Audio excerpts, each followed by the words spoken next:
Polícia Federal suspeita que o ministro do Supremo Tribunal Federal, Flávio Dino, seria o quarto alvo no plano de assassinato contra autoridades.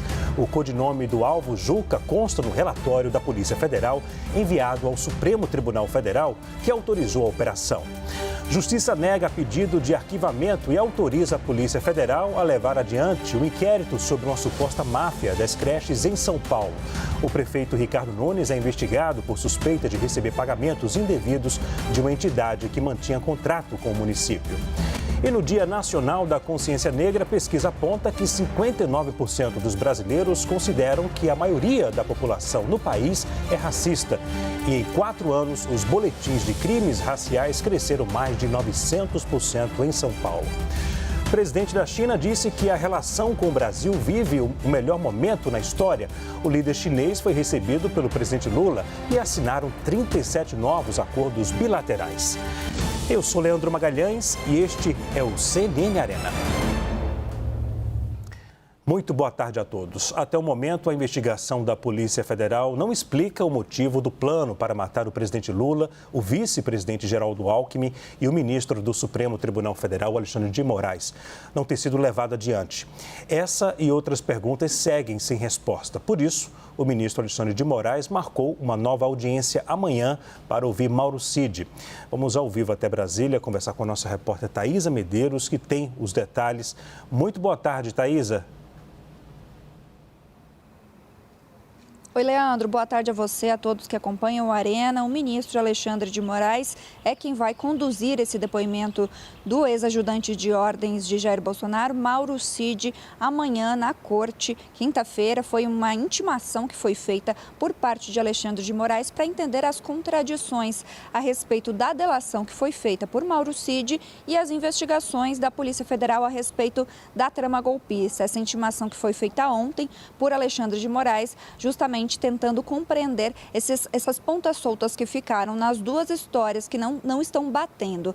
Conforme Mauro Cid falou em sua delação, ele não tinha conhecimento de nenhuma trama sendo elaborada, só que na investigação ficou comprovado de que ele teria participado de reuniões a respeito dessa trama golpista. Então, Mauro Cid teria omitido ou não deixado de informar algumas informações importantes a respeito desses planos e por isso a polícia trouxe essas informações e o ministro Alexandre de Moraes está pedindo para essa nova conversa, né, essa nova delação a ser feita. Os investigadores então estão dizendo que nesse depoimento de 3 horas, Mauro Cid poderia ter omitido ou mentido informações e isso pode acarretar na anulação dessa delação. Essa intimação foi feita pelo ministro Alexandre de Moraes ontem e ele deve prestar os esclarecimentos amanhã na sala de audiências do STF. No despacho, ele disse que são necessários esclarecimentos relacionados aos termos da colaboração, regularidade, legalidade, adequação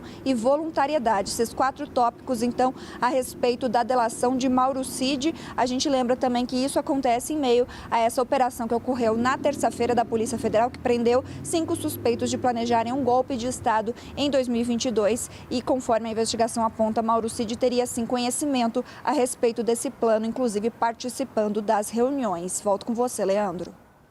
Obrigado, Thaisa, pelas informações. Thaisa Medeiros falando ao vivo de Brasília. E a Polícia Federal suspeita que o ministro do Supremo Tribunal Federal, Flávio Dino, seria um quarto alvo no plano de assassinato contra o presidente Lula, o vice Geraldo Alckmin e o ministro Alexandre de Moraes. A apuração é do Eli Jonas Maia.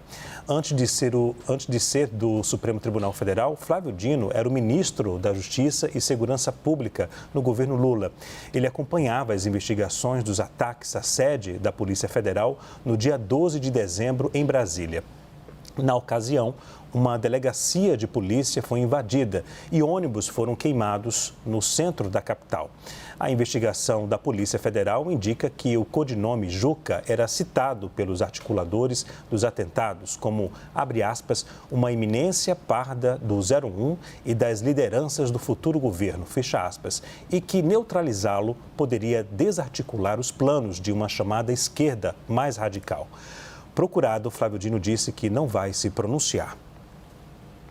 E um dos oficiais do Exército preso na operação da Polícia Federal usou dados roubados para planejar e executar o assassinato de autoridades. A apuração também é do nosso Elijonas Maia. Segundo a Polícia Federal, o tenente-coronel Rafael Martins usou os documentos para adquirir uma linha telefônica e trocar mensagens com outros suspeitos do plano. Os dados eram da vítima de um acidente de trânsito envolvendo o próprio oficial. Foi a partir do celular dele, em fevereiro deste ano, que a Polícia Federal avançou nas investigações. Para a Polícia Federal, a fraude revela o emprego de uma técnica militar. A técnica prevista na doutrina das Forças Especiais do Exército possui a finalidade não permitir a identificação do verdadeiro usuário do prefixo telefônico. A defesa do militar ainda não foi encontrada para comentar a prisão.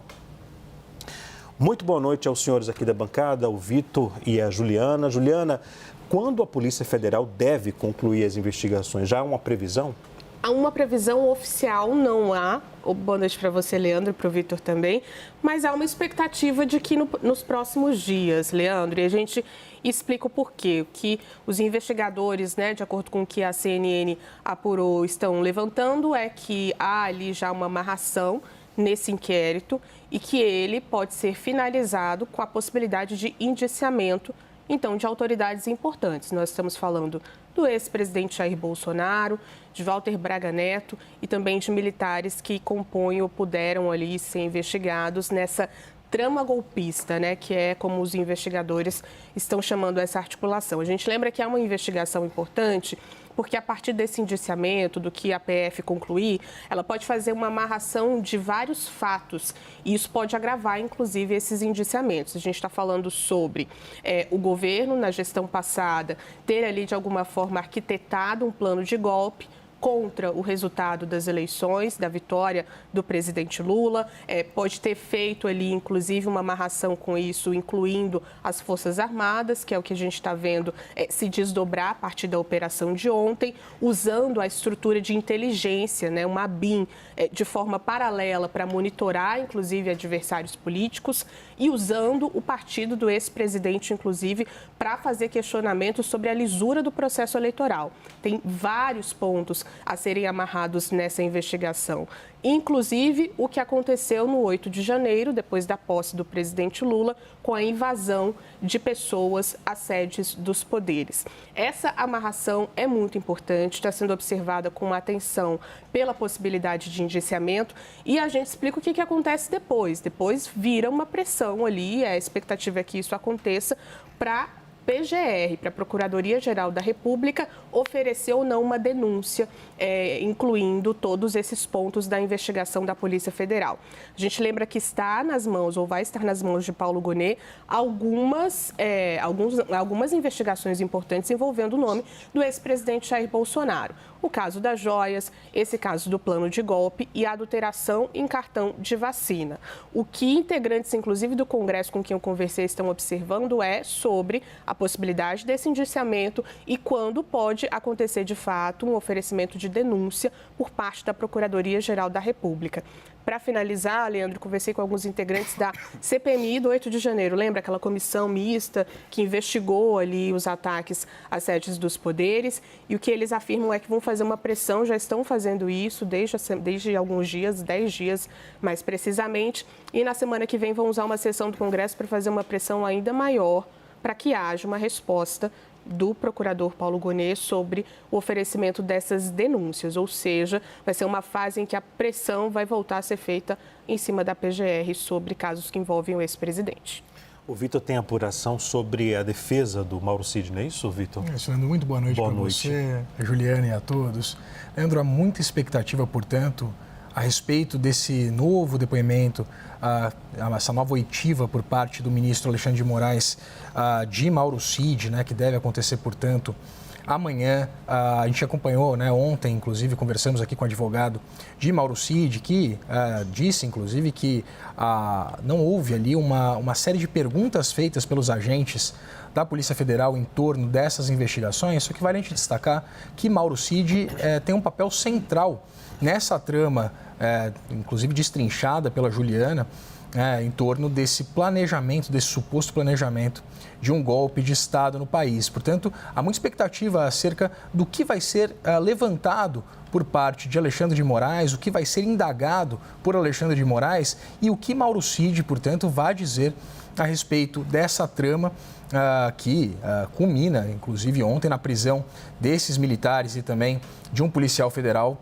acusados de planejar um assassinato de autoridades da República eleitas. Então, há muita expectativa, portanto, do que será dito por Mauro Cid, a partir, é evidente, daquilo que foi retirado também de seu telefone celular e também sobre essa confirmação de acusações feitas e informações no âmbito do acordo de delação premiada feito pelo ex-ajudante de ordens do ex-presidente Jair Bolsonaro.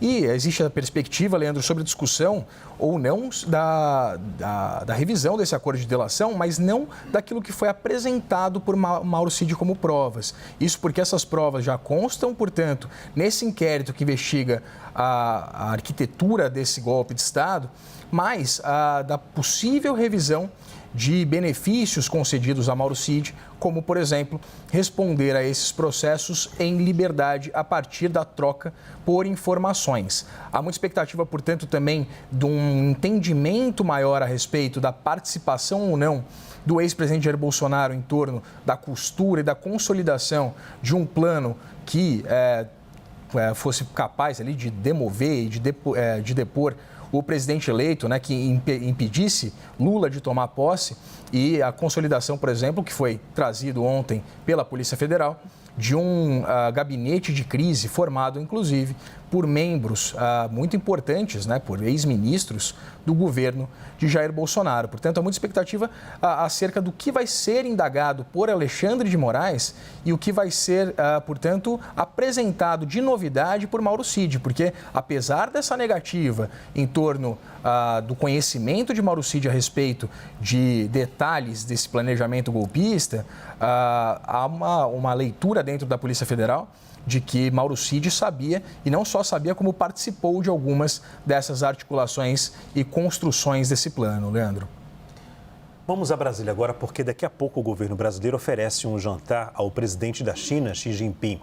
O evento vai contar com representantes do agronegócio. Mais cedo, o presidente Lula e o líder chinês assinaram 37 acordos de cooperação entre os dois países. Vamos começar agora com a nossa repórter Carol Rosito, que tem os detalhes para a gente ao vivo. Muito boa noite, Carol. Oi, Leandro. Boa noite para você, boa noite a todos. A gente fala aqui em frente ao hotel onde está hospedado Xi Jinping e sua comitiva, que, como você disse, em instantes devem deixar aqui o hotel para esse jantar, então, no Palácio do Itamaraty. O presidente Lula, inclusive, que a gente consegue ver aqui do ladinho, que estava no Palácio da Alvorada, o comboio presidencial acaba de deixar aqui a residência do presidente da República. Então, essa movimentação pode aumentar ao longo da nossa entrada. Mais cedo, Xi Jinping esteve no Palácio da Alvorada, porque toda aquela cerimônia de chefe de Estado foi transferido para cá, Normalmente acontece ali no Palácio do Planalto, mas até a pedido do governo chinês para facilitar ali nessa questão da segurança, do deslocamento da comitiva. Isso tudo foi transferido aqui para o Palácio da Alvorada. Ele participou, então, desse encontro bilateral com o presidente Lula, numa reunião ampliada também com ministros do governo brasileiro, e em seguida assinaram esses 37 acordos de cooperação em diversas áreas que envolvem política, área econômica, área sustentável também, envolvendo temas como agronegócio, educação, saúde, esporte, também energia e investimentos em muitos temas. Na área da tecnologia, por exemplo, inclusive, eles assinaram ali, o governo brasileiro com uma empresa chinesa, a possibilidade de desenvolver um sistema de internet de alta velocidade via satélite. Também teve assinatura na questão do agronegócio, que é uma parceria bastante importante entre Brasil e China para ampliar os produtos, os insumos produzidos no Brasil importados para a China. A gente tem até uma arte, Leandro, para mostrar em relação aos valores, o que significa, as cifras dessa parceria, essa colaboração entre Brasil e China. De janeiro a outubro deste ano, o intercâmbio entre os dois países foi de 136 bilhões de dólares. As exportações brasileiras alcançaram 83,4 bilhões de dólares e as importações 52,9 bilhões de dólares. dólares, com um superávit de 30,4 bilhões de dólares. No discurso, em seguida, os dois fizeram um discurso, uma declaração à imprensa. O presidente Lula chamou bastante a atenção ali sobre essa posição do Brasil ali como maior parceiro, ter a China como maior parceiro comercial, uma parceria, perdão, uma parceria antiga de 15 anos, né, desde 2009. Destacou outros temas também. Eu estou nessa área aqui verde, acho que acabei, enfim, um bichinho passando por aqui.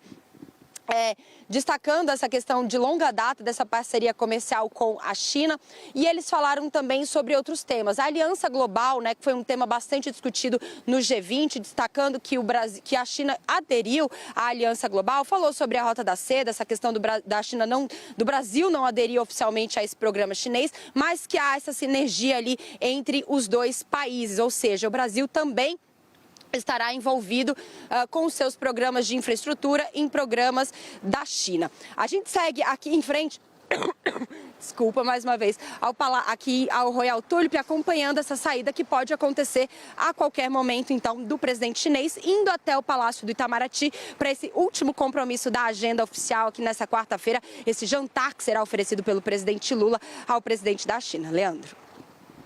Ok, Carol, obrigado pelas informações. Carol Rosito falando ao vivo de Brasília. Acontece, ao vivo acontece tudo. Às vezes acontece da gente, repórter na rua, vem um mosquito ou então alguém buzina, cai alguma coisa.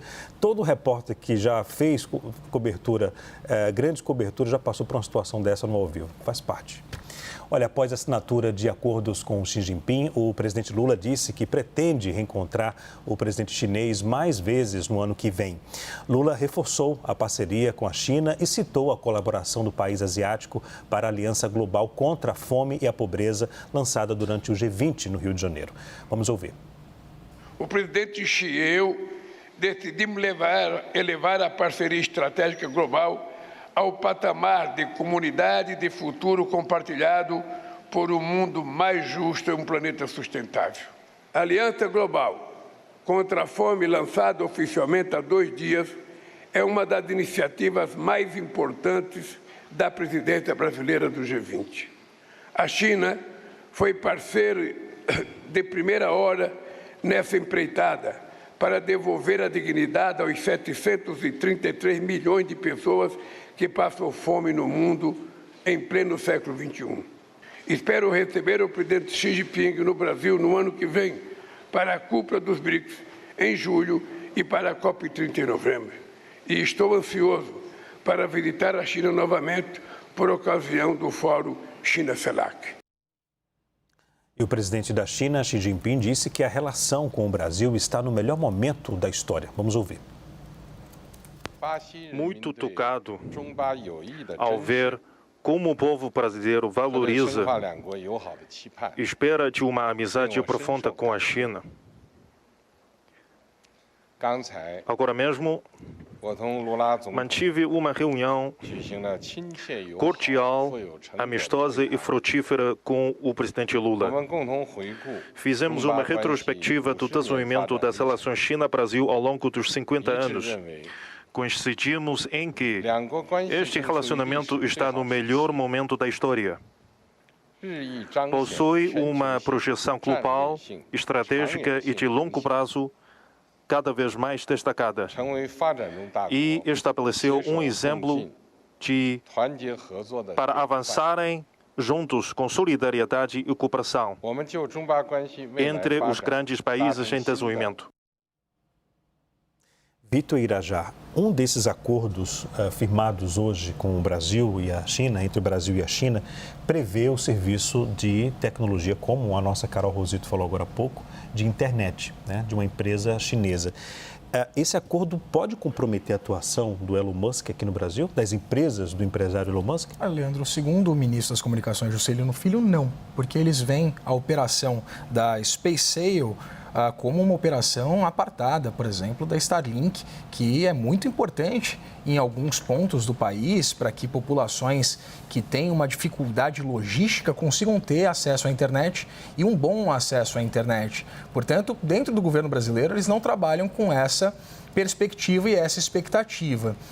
Esse acordo ele envolve ali 4 frentes muito significativas, né? Tanto os investimentos no novo PAC, quanto a construção e reforma de rotas dessa integração regional na América do Sul e aportes em projetos de transição energética, além da modernização do parque industrial, tanto do Brasil quanto da China. Mas há um aspecto muito interessante, Leandro, que é o impacto no agronegócio, porque há a perspectiva por parte do Ministério da Agricultura de que as novas transações comerciais propiciadas por esses acordos, elas movimentem cerca de 500 milhões de dólares, ao ano. Portanto, é muito significativo para o mercado brasileiro, para o agronegócio brasileiro, em meio a um cenário ainda um pouco incerto a partir da eleição de Donald Trump. Isso porque, vale a gente lembrar, Donald Trump, pelo menos, promete uma série de medidas protecionistas em torno da indústria americana e há esse alinhamento, uma perspectiva de um alinhamento não ideológico e um alinhamento que preveja a capacidade do governo brasileiro de negociar tanto com chineses quanto com americanos. A partir dessa nova conjuntura global, se espera um impacto significativo no preço das commodities. Portanto, Brasil e China têm uma preocupação em torno exatamente dessa capacidade de exportação de seus produtos agrícolas e firmam essa parceria exatamente para criar um novo flanco, uma nova possibilidade e ter relações comerciais mais próximas em meio a esse crescimento, essa tensão, essa perspectiva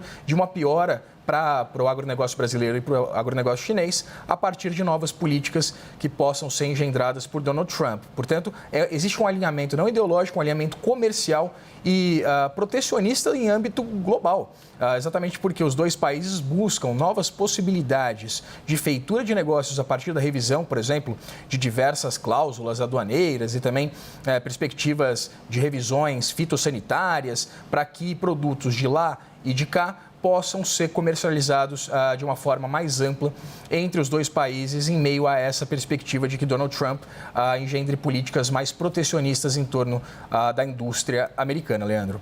Ok, vamos fazer um breve intervalo, mas ainda hoje. No Dia Nacional da Consciência Negra, a pesquisa aponta que 59% dos brasileiros consideram que a maioria da população no país é racista. Agora são 6 horas e 17 minutos, a gente volta daqui a pouquinho. Até já.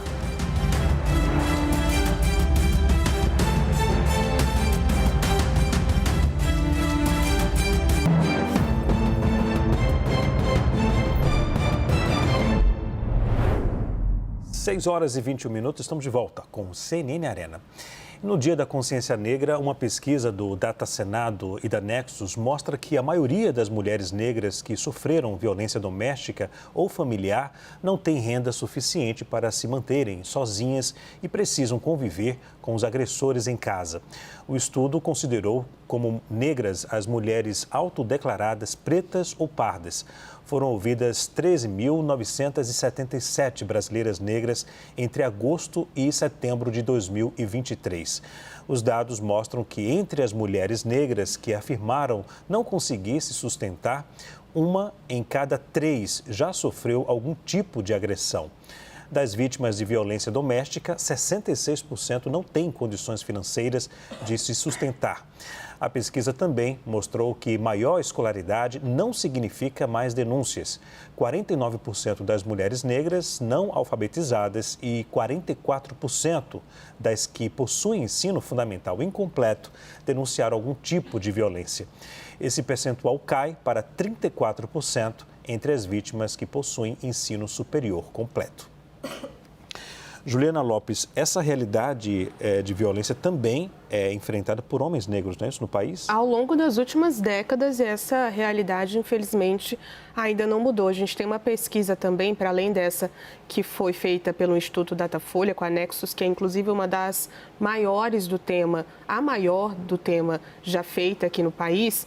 Tem uma pesquisa que saiu hoje, também divulgada pelo Instituto Sou da Paz, que faz uma observação, inclusive, sobre violência, a questão das armas no país, que mostram que homens negros representam cerca de 80% das vítimas de homicídio por arma de fogo. O homem negro tem 3 vezes mais chances de morrer por um tiro, depois de um tiro, do que um homem branco. E isso mostra, Leandro, as vulnerabilidades que a gente precisa observar, não só no dia de hoje, Dia da Consciência Negra, como no Brasil como um todo, no ano inteiro, né? As vulnerabilidades que estão suscetíveis à população negra. Quando a gente junta a questão da cor da pele com as questões sociais no país, a gente vai ver esse recorte de piora, né, de um índice pior para a população negra em vários cenários. Na questão da evasão escolar, de violência doméstica, a questão da juventude negra, desses homens que a gente está falando aqui, a maioria tem entre 15 e 20 anos. Então, são homens muito jovens, vítimas da violência armada no país. Por que a gente fala que isso é importante? Porque tem a ver com uma questão histórica do país, de mais de 300 anos de escravidão e de ausência de política pública. E quando nós estamos falando de políticas públicas importantes para reverter esses vários cenários, são políticas públicas específicas. Então, quando a gente levanta aqui a importância, por exemplo, de uma lei de cotas, é exatamente sobre isso que estamos falando. A população negra tem questões específicas que precisam ser observadas pelas autoridades e, a partir disso, uma construção de políticas públicas para reverter esse cenário de violência, da questão da evasão escolar, da questão que envolve inclusive a saúde de mulheres e homens negros, tudo isso precisa de política pública específica e é por isso que a gente ressalta aqui a importância disso. No Congresso Nacional, a gente teve uma discussão muito recente sobre a continuidade, né, da revisão da lei de cotas e nesse ponto foram levantados vários argumentos sobre mas o problema do Brasil é social, não é só social, tem uma questão racial envolvida e é importante ressaltar sobre vulnerabilidades nesse dia. Quisera a gente, Leandro, levantar só as potências e as belezas da identidade negra no Dia da Consciência Negra, mas não é essa a realidade e é importante levantar todos esses números que dizem respeito às vulnerabilidades da população. Olha, o Instituto Datafolha divulgou dados de uma pesquisa sobre racismo. 59% dos brasileiros consideram que a maioria da população no país é racista. 30% acham o contrário, que a minoria da população é racista. 5% avaliam que todos os brasileiros são racistas. Já para 4% dos entrevistados, ninguém é racista. A pesquisa ainda questionou se as pessoas acreditam que a discriminação racial aumentou nos últimos anos. 45% disseram que sim, enquanto 35% disseram que está igual. Somente 20% consideram que o racismo tem diminuído. O levantamento ouviu 2.004 pessoas em 113 municípios, incluindo regiões metropolitanas e cidades do interior de todas as regiões do Brasil, entre os dias 5 e 7 de novembro. A margem de erro é de 2 pontos percentuais para o total da amostra, 5 pontos para pretos, 4 pontos para brancos e 3 para pardos. E os boletins de crimes raciais crescem quase 970% em São Paulo em 4 anos. Foi o que mostrou a ouvidoria das polícias do estado. Os dados foram contabilizados a partir de 2020 e mostram um aumento de 447 boletins para 4.776 em 2003, o ano com o maior número de ocorrências. Em um ano, em 2022 a 2023, o crescimento foi de 218%. Cerca de 80% dos registros foram na capital e na região metropolitana. Entre os tipos de intolerância considerados no estudo estão o de homofobia, transfobia de origem, religioso e também racial. Os crimes ocorreram, na maioria, em vias públicas, que ficaram em 68% dos registros. Instituições de ensino responderam por 7,8% das ocorrências, enquanto outros 7,2% foram registrados em residências. E o casal, que foi flagrado imitando macacos em uma roda de samba no Rio de Janeiro, foi indiciado por racismo. O nosso repórter Rodrigo Monteiro tem as informações para a gente ao vivo. Muito boa noite, Rodrigo. Boa noite, Leandro. Boa noite para você e boa noite para todos que estão com a gente aqui no CNN Arena. O pessoal de casa vai se lembrar desse caso que aconteceu no meio do ano, né, em julho, aqui no Rio de Janeiro. Foi numa roda de samba. Lembra que a gente falou, inclusive, aqui no CNN Arena, uma professora argentina, professora de música, né, veio para um congresso, para um fórum aqui no Rio de Janeiro, e aí eles foram para essa roda de samba na região central aqui do Rio de Janeiro e, de repente, eles foram flagrados, né? Tanto a mulher como um professor brasileiro que estava junto com ela, dançando ali no meio do pessoal, imitando macacos, fazendo gestos, né? Até como se fossem pegar ali uma fruta na cabeça, como se fossem catar piolho, aquela coisa toda. A gente divulgou isso aqui na CNN. Pois bem, agora a Polícia Civil indiciou tanto o professor, que é brasileiro, como também a professora argentina.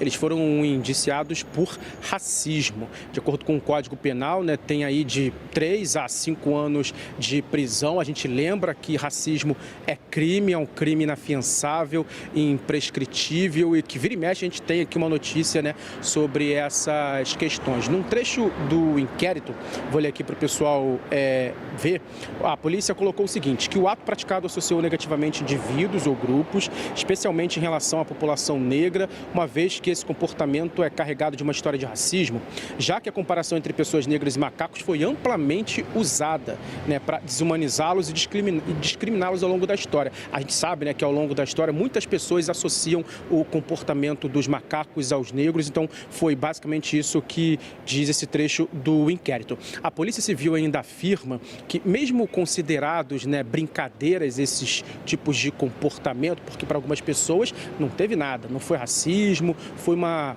mera brincadeira, digamos assim. A polícia fala que esses comportamentos podem perpetuar traumas e também desigualdades sociais e fere a dignidade das pessoas. A gente lembra, né, que esse caso foi amplamente divulgado, foi gravado, o vídeo foi gravado por uma jornalista que estava lá no momento. Logo depois, a professora de música argentina, ela voltou para a Argentina, mas a polícia continuou o inquérito. O professor que trabalhava, né, numa escola particular em São Paulo, ele foi demitido. A escola divulgou que não compactua de forma alguma com esse tipo de comportamento, nem de brincadeira. E agora o processo ele segue, né, para o Ministério Público. A gente está por aqui acompanhando, então, portanto, aí agora mais um indiciamento agora por racismo dessas duas pessoas que ficaram, né, dançando ali, imitando macacos aqui no Rio de Janeiro, numa roda de samba. Leandro.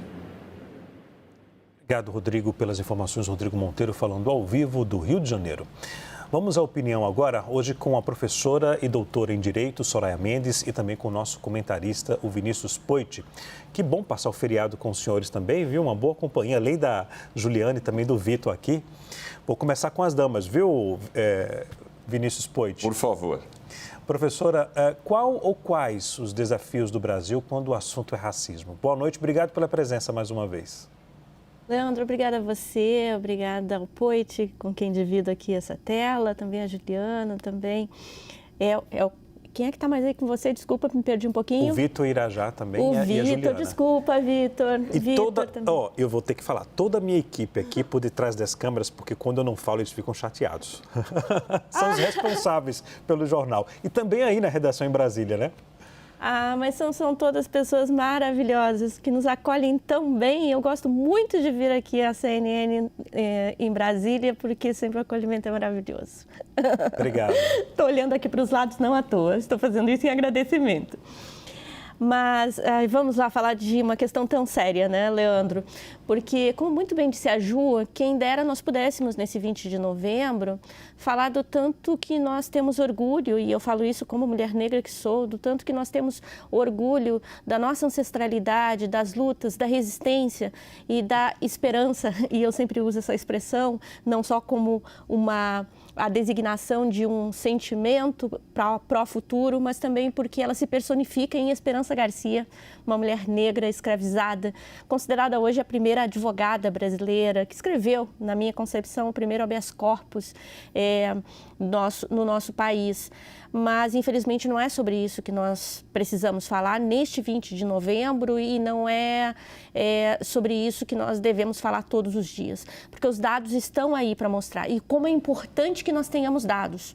Porque durante muito tempo, sem a quantificação, que essa quantificação tão dura, que mostra que 80% das mortes por armas de fogo são de homens, principalmente de homens jovens negros, de que as mulheres negras, elas têm muito mais dificuldades de se livrarem daqueles que são os laços com a violência, e isso se explica também através de várias outras questões que estão ao redor, lá no campo da violência doméstica.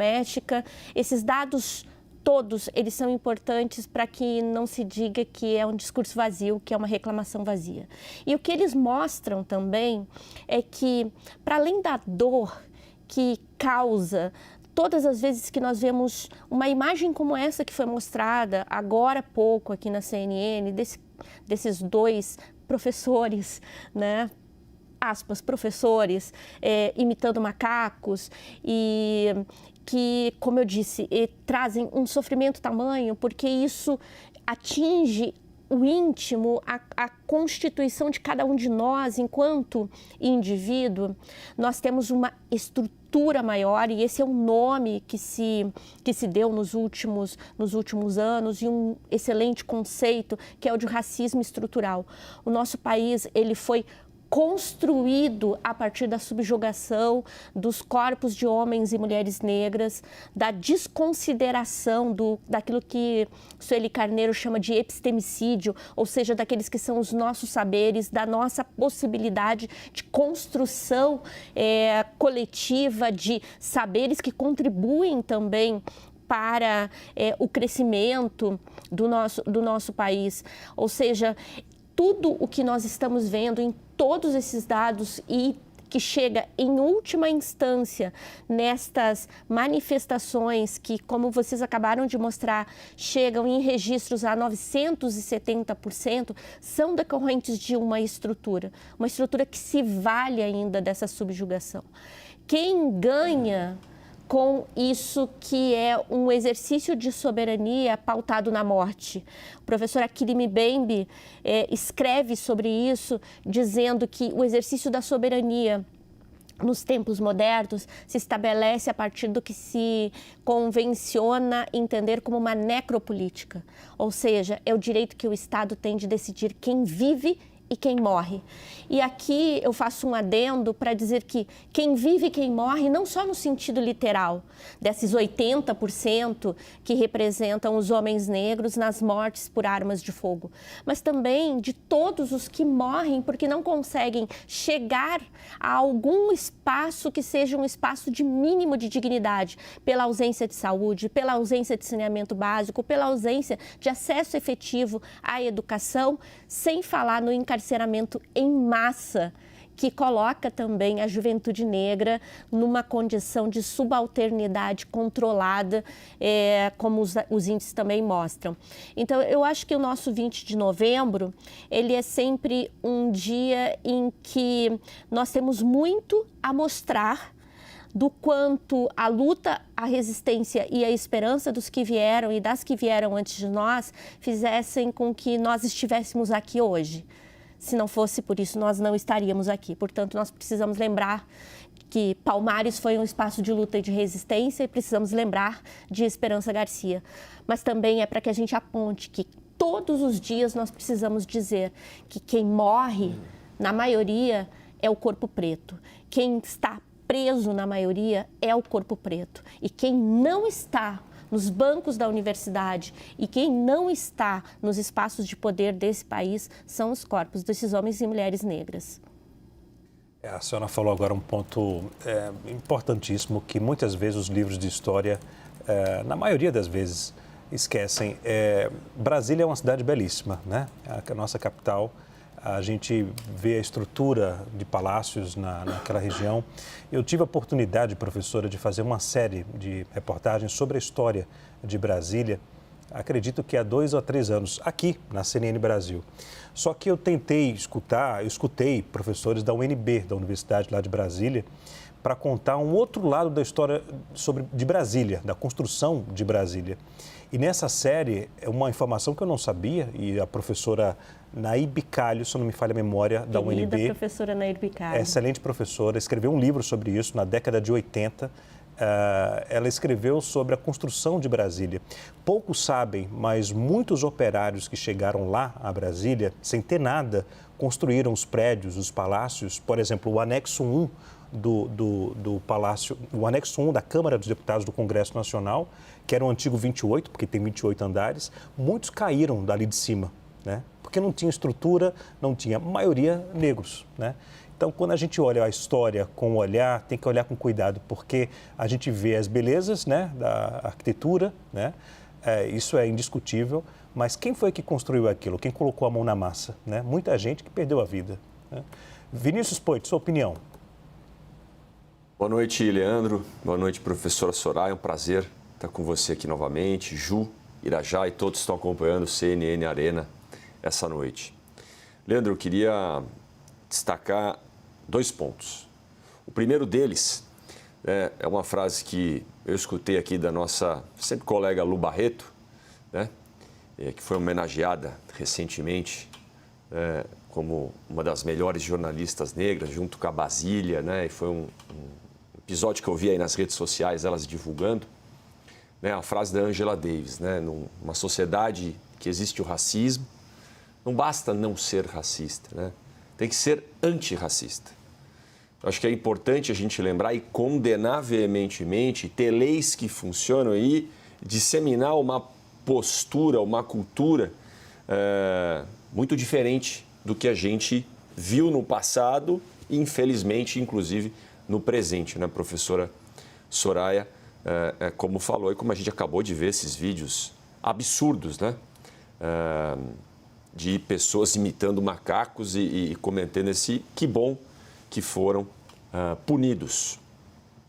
O segundo ponto, Leandro, é sobre a notícia um pouquinho anterior sobre o aumento de notificações, né, de crimes de racismo, né, que teve em 2023. E a constatação do próprio ouvidor da Polícia Militar do Estado de São Paulo, que a lei que foi aprovada e publicada em janeiro de 2023, que equipara a injúria racial ao crime de racismo, contribuiu muito para que as pessoas também tomassem coragem, para que as notificações fossem levadas em frente, né? Então ele até constata, não é que antes não tinha, também tinha crime, mas não era enquadrado, não sofria punição. E a mudança na lei ajudou também a gente botar luz sobre o tema. Então, além da frase da Angela Davis, né, que não basta não ser racista, tem que ser antirracista, mudanças em lei, punições mais severas ajudaram, como a gente viu em 2023, a enquadrar muita gente que cometeu esse crime. Leandro, portanto, eu queria encerrar também essa primeira fala e opinião pensando 2 coisas que a Ju e que a professora Soraya falaram, que, olhando daqui para frente, além de leis severas, de punição e de mudança de atitude de quem tem... Esse daí, para mim, viu, professora, só de pensar está errado. Né? Porque a gente fala, né? A gente está falando tanto, mas o cara só pensou em cometer um crime, mas não cometeu. Né? Vamos ver aquele absurdo que aquelas alunas de direito fizeram lá nos jogos universitários. Mas só de pensar, para mim, está errado. Então, mesmo você que está pensando ou que tem um pensamento racista, reflita. E aí, Leandro, eu acho que o governo, e hoje é um dia importante para falar disso também, deveria olhar para 2 coisas que a professora Soraya e a Ju falaram, que vão na mesma direção. Quando é que o governo vai tomar vergonha na cara? E isso, governantes do Brasil inteiro. Para olhar para a população, e quando eu pego só um dado da população nas favelas do Brasil, né, isso do Expo Favela, do IBGE, na verdade, mais de 70% são negros, pretos e pardos. Essa população não tem saneamento, essa população não tem educação de qualidade. à disposição, não tem saúde, não tem o Estado presente. Portanto, se a gente quiser trazer mais igualdade de oportunidade, é aqui que esse governo tem que agir. E esse governo, gente, eu não estou falando do governo federal, governo estadual, estou falando em geral, o Estado tem que agir. Nós vamos corrigir as diferenças e reparar tudo o que aconteceu, entre outras medidas, dando saneamento, educação, saúde, segurança de qualidade para todos, não só para quem está no asfalto.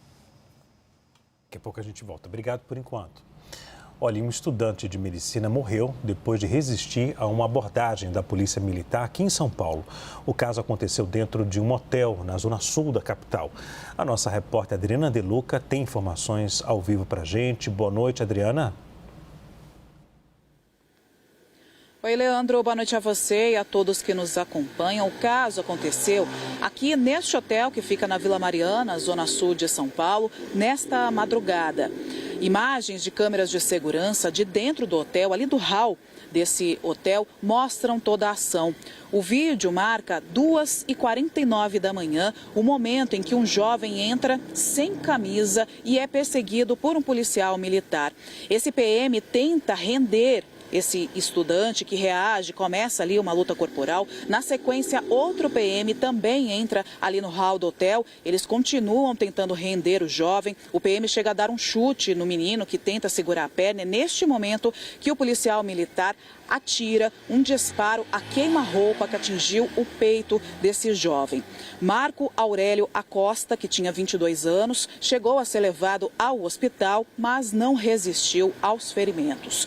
De acordo com o boletim de ocorrência, os policiais militares contaram que estavam passando aqui nesta rua quando viram o jovem de madrugada, que segundo os PM estava alterado, agressivo, teria dado um chute na viatura policial. Os PMs então tentaram pegar ele, que acabou correndo e entrando para dentro do hotel. Ainda segundo o boletim de ocorrência, naquele momento ali que o policial tentava render, o jovem teria tentado pegar a arma do agente, que efetuou um único disparo.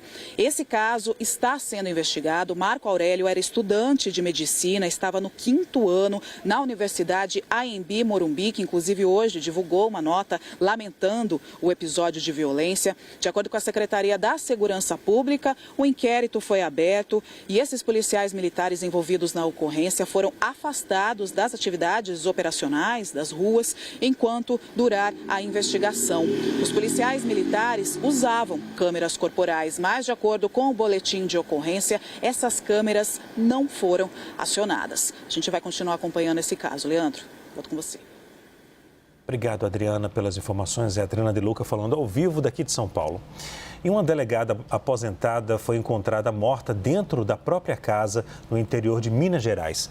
O filho dela foi preso como o principal suspeito do crime.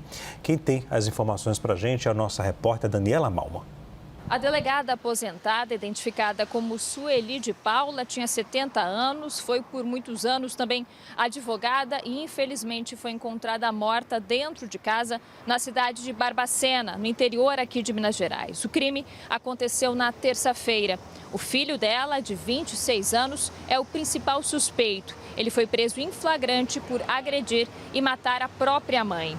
Segundo a Polícia Civil de Minas Gerais, uma testemunha compareceu à delegacia de polícia e fez a denúncia deste crime. Essa testemunha teria presenciado as agressões do filho contra a mãe e também teria constatado manchas de sangue espalhadas pela casa.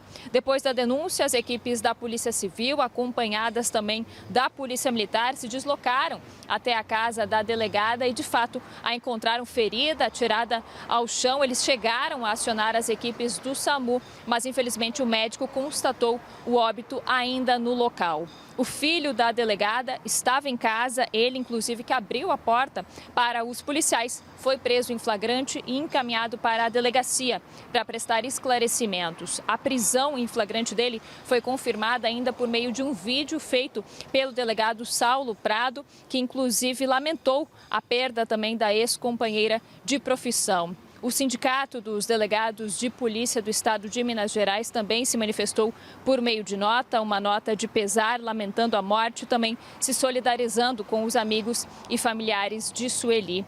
A perícia oficial da Polícia Civil de Minas Gerais esteve no local, fazendo a coleta dos primeiros vestígios para dar sequência a essa investigação, já que até o momento não se sabe a motivação desse crime. O suspeito passou por exames do IML e foi encaminhado ao presídio, onde agora está à disposição da Justiça.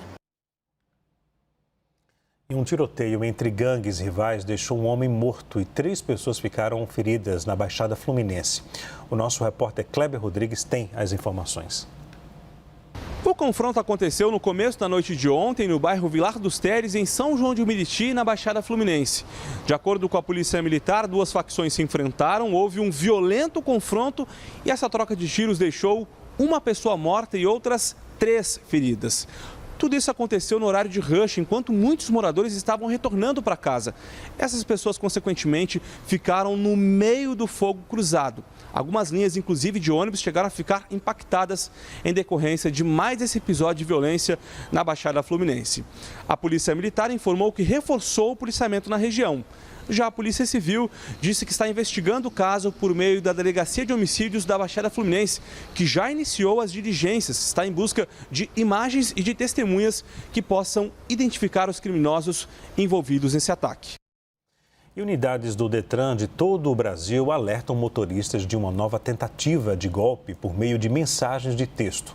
Os criminosos afirmam que as vítimas estão com a CNH em processo de suspensão ou cassação. Quem tem os detalhes e vai explicar para a gente é o nosso repórter Guilherme Rajão.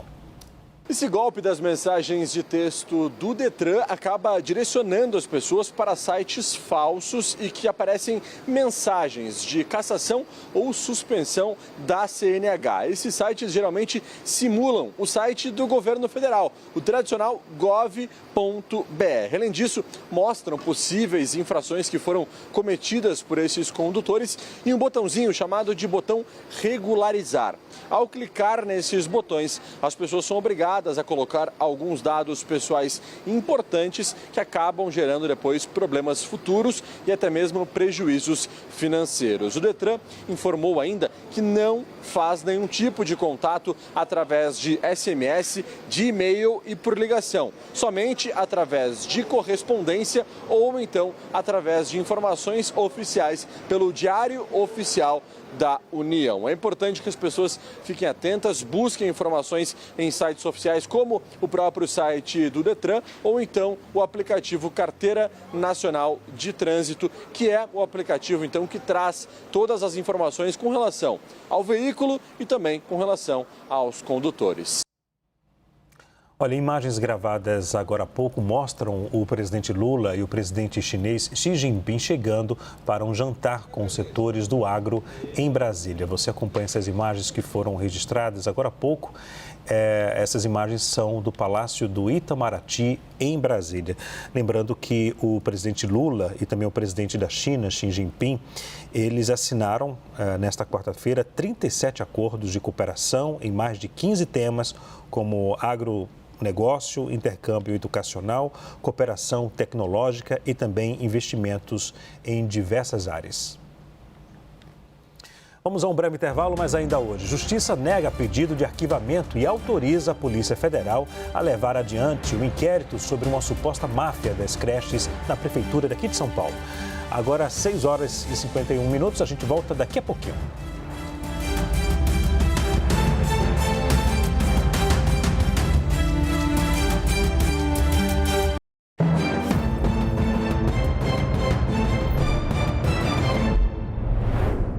Seis horas e 55 minutos, estamos de volta com o CNN Arena. E a Polícia Federal identificou pelo menos 2 ocasiões em que o general preso, Mário Fernandes, esteve no mesmo ambiente que Jair Bolsonaro, no período em que, segundo a Polícia Federal, era planejado um golpe de Estado no país. Em um áudio enviado ao então ajudante de ordens Mauro Cid, o general Mário Fernandes disse, de acordo com a Polícia Federal, que o então presidente Jair Bolsonaro teria dado aval para um plano golpista até o dia 31 de dezembro de 2022. Nós separamos um trecho do diálogo que consta no relatório das investigações da Polícia Federal. Vamos ver. O áudio enviado por Fernandes a Mauro Cid após encontro com Bolsonaro diz o seguinte, abre aspas. Cid, boa noite, meu amigo. Antes de mais nada, me desculpa estar te incomodando tanto no dia de hoje. Mas a gente não pode perder a oportunidade. São duas coisas. A primeira, durante a conversa que eu tive com o presidente, ele citou que o dia 12, pela diplomação, não seria uma restrição, que isso pode, que qualquer ação nossa pode acontecer até 31 de dezembro e tudo. E aí, depois, meditando aqui em casa, eu queria que, de repente, você passasse para ele 2 aspectos que eu levantei em relação a isso. A partir da semana que vem, eu cheguei a citar isso para ele, das duas uma. Ou os movimentos de manifestação na rua, ou eles vão esmaecer, ou vão recrudescer. Recrudescer com radicalismos. E a gente perde o controle, né? Pode acontecer de tudo, fecha aspas. Mauro Cid, então, responde, abre aspas. Não, pode deixar, general. Vou conversar com o presidente. O negócio é que ele tem essa personalidade às vezes. Ele espera para ver até onde vai, ver os apoios que tem. Só que às vezes o tempo está curto, não dá para esperar muito mais passar. Dia 12 teria que ser antes do dia 12, mas com certeza não vai ser, não vai acontecer nada. E sobre os caminhões, pode deixar que eu vou comentar com ele, porque o exército não pode papar mosca de novo, né? É área militar. Ninguém vai se meter, até porque a manifestação é pacífica, ninguém está fazendo nada ali, fecha aspas. E a Polícia Federal interceptou ainda uma conversa de WhatsApp envolvendo o policial federal Vladimir Matos Soares, preso na operação de ontem. Segundo as investigações, em mensagens trocadas com o capitão do Exército, Soares se colocou à disposição para atuar na trama. Vamos ver. O policial começa dizendo, estou pronto. Na sequência, há 2 chamadas de voz que parecem não ter sido conectadas. Depois, mais uma mensagem de Vladimir diz, abre aspas, eu e minha equipe estamos com todo o equipamento pronto para ir ajudar a defender o Palácio e o presidente. Basta a canetada sair, fecha aspas. E o ex-presidente Jair Bolsonaro disse a aliados não ter qualquer relação com o plano de execução de Lula, Geraldo Alckmin e Alexandre de Moraes. A apuração é do nosso analista Caio Junqueira. Bolsonaro avaliou que os movimentos foram dos próprios acusados sem o aval dele. No entorno do ex-presidente, a percepção é que as revelações são negativas por gerarem ruídos em um momento em que o inquérito sobre a tentativa de golpe caminha para o fim. A alegação da defesa é que os casos foram isolados e que cogitar um golpe não significa executá-lo. Ex-integrantes do governo disseram ainda que os episódios revelados na operação mostram como a segunda metade do mandato de Jair Bolsonaro foi capturada por pessoas desqualificadas. O ex-presidente está de férias e avalia divulgar uma nota oficial sobre a operação. E o presidente da Câmara dos Deputados, Arthur Lira, deve ignorar o pedido de arquivamento da proposta que prevê anistia aos envolvidos nos atos do dia 8 de janeiro de 2023 em Brasília. A apuração é do nosso âncora Yuri Pita. Requerimento e manter a discussão da proposta na comissão especial criada no final do mês passado. O pedido de arquivamento foi feito pelos deputados Gleisi Hoffmann, presidente do PT, e Odair Cunha, líder do partido na Câmara dos Deputados. Apesar do pedido, interlocutores do presidente da Câmara afirmam que ele deve manter a estratégia de deixar a proposta tramitar pela comissão especial criada no mês passado. Na prática, a decisão tomada em 28 de outubro significou um retardamento da tramitação do texto na Câmara dos Deputados. A proposta chegou a ser analisada na Comissão de Constituição e Justiça, sob a presidência da deputada Caroline Detoni, do PL de Santa Catarina. Vamos à opinião agora. Vinícius Poit, diante do que já é público da investigação, militares próximos a Jair Bolsonaro envolvidos em um plano de golpe, segundo a Polícia Federal, há elementos para a PGR oferecer uma denúncia contra Jair Bolsonaro ou a investigação ainda carece de provas que envolvam o ex-presidente de forma concreta? Leandro, pelo que eu estou vendo, né, e aí o Paulo Gonet deve ter mais informações, em nenhum momento, né, o presidente Bolsonaro participou da conversa com com esta turma aí. Né? O próprio presidente, né, nas declarações durante suas férias lá, falou, olha, isso aí é um ato deste grupo. E, aliás, Leandro, e aí, para mim, é um erro, né, do presidente, um erro da turma que o cercou, e isso as pessoas perto do presidente vem falando depois, na segunda metade do governo dele, se cercou de muita gente com esse perfil extremista. Desde a deputada que corre com uma arma na mão aqui em São Paulo, até o outro lá no Rio de Janeiro, Roberto Jefferson, que ataca a Polícia Federal com granada com prego e tiro, sabe? E esse tipo de general no Exército. Assim como todo lugar tem gente assim, no Exército, infelizmente, também tem.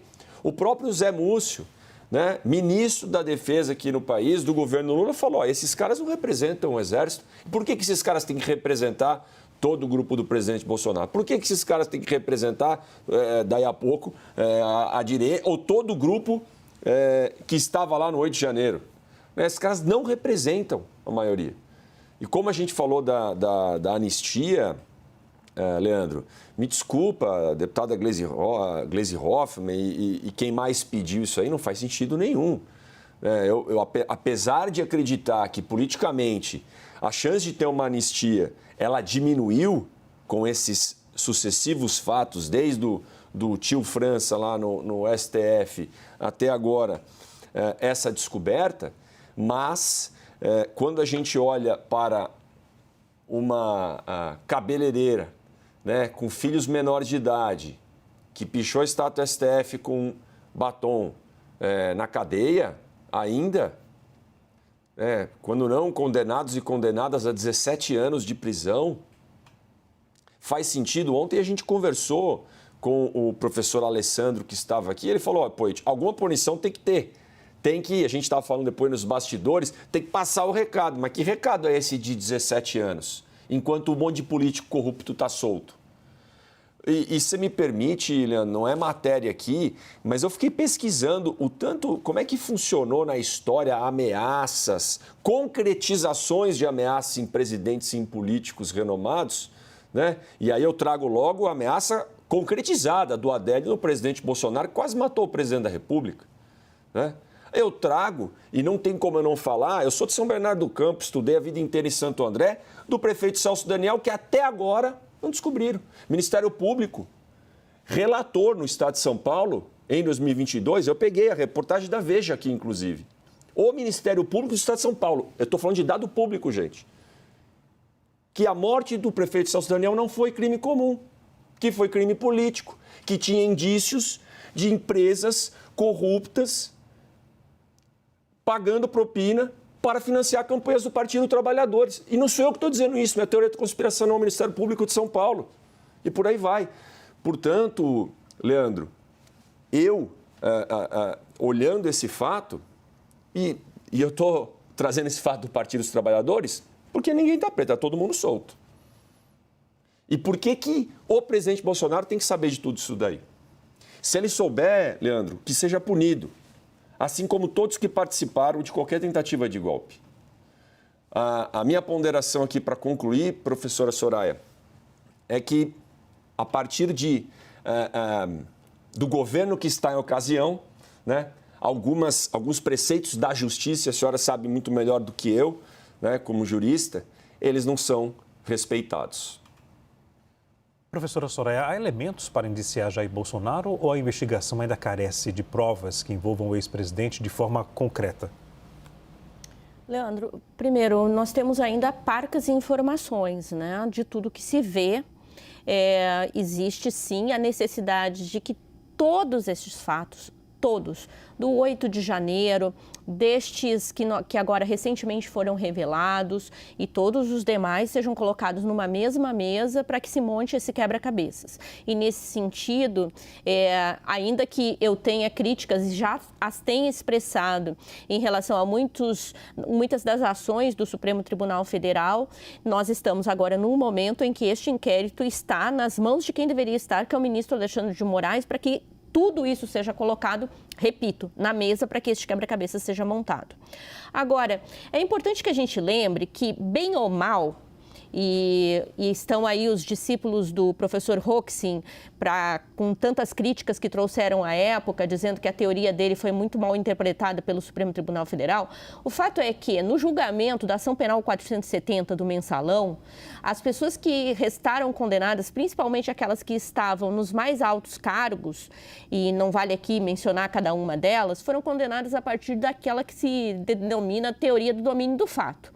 Ou seja, existe a autoria na medida em que alguém, mesmo não tomando a frente de ações diretas, tem o domínio de toda a ação e conhece essa ação.